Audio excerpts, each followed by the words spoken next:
What's going on, people? It's the DX12 and today I want to give you my thoughts about the Windows 10 presentation and DirectX 12. I know it's been a while, but I've had some things going on in my personal life.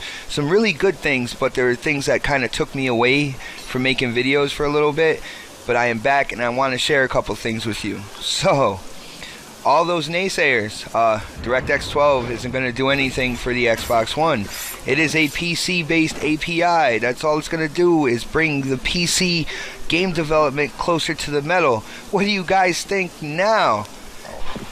Especially with Phil Spencer coming out and basically stating that the hardware in the X1 was picked specifically to run DirectX 12.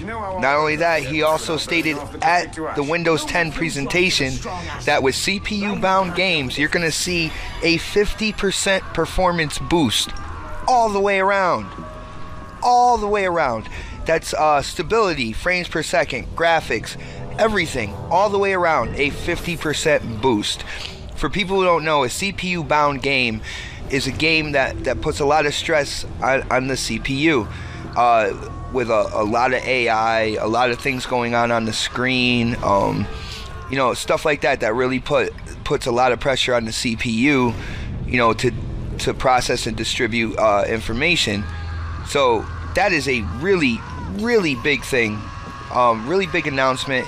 I'm glad they came out and finally said something. And it seems that the NDAs are kind of getting lifted.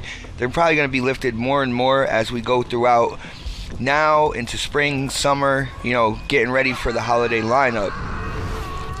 Not only that, I got a little something to say to, you know, my YouTubing community. It's good to see a lot of you guys coming back and, you know, talking about how DX12 will make a big difference when it comes to game development on the X1, especially since when one of Phil Spencer's tweets went kind of rampant, borderline viral, saying that, you know, DX12 isn't going to be a massive change. You know, some of you guys were kind of on the fence about it afterwards. What I gotta say is, if you're doing your research and learning about the hardware, learning about the software, learning about what DX12 can do, then stick to your guns. Be confident in what you learned. Don't just because you see one tweet. Look at the entire picture. Look at what Phil Spencer said in his entirety, all of his tweets considering DirectX 12. And then, you know, be confident in the information that you give out. I'm one of those few people that, you know, I said one thing, I stuck to it.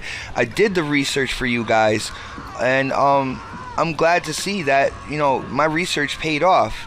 But these guys with that higher subscriber base are kind of, and I'm not saying all of them, but there's some of them out there that are trying to take like all this acclaim and stuff like that for constantly backing DirectX 12, when you gotta admit you were a little iffy about it when you saw that Phil Spencer tweet. But other than that, I do know that Microsoft also made DirectX 11.3, and I want to tell you guys the reason why. Now, with DirectX 12, PS4 can't run games made on DirectX 12, but they can run games made with DirectX 11. So with 11.3, you're getting some of the features of DirectX 12, but not all of them. Now, they did that for people who are making multi-plat games. Alright? Where you're going to see DirectX 12 shine the most is with Xbox/Microsoft exclusives. But yeah, that's pretty much it for now, guys. As usual, if you like that video, definitely hit the thumbs up button for me. Subscribe and always comment. I want to know, were you guys with me from the beginning on this?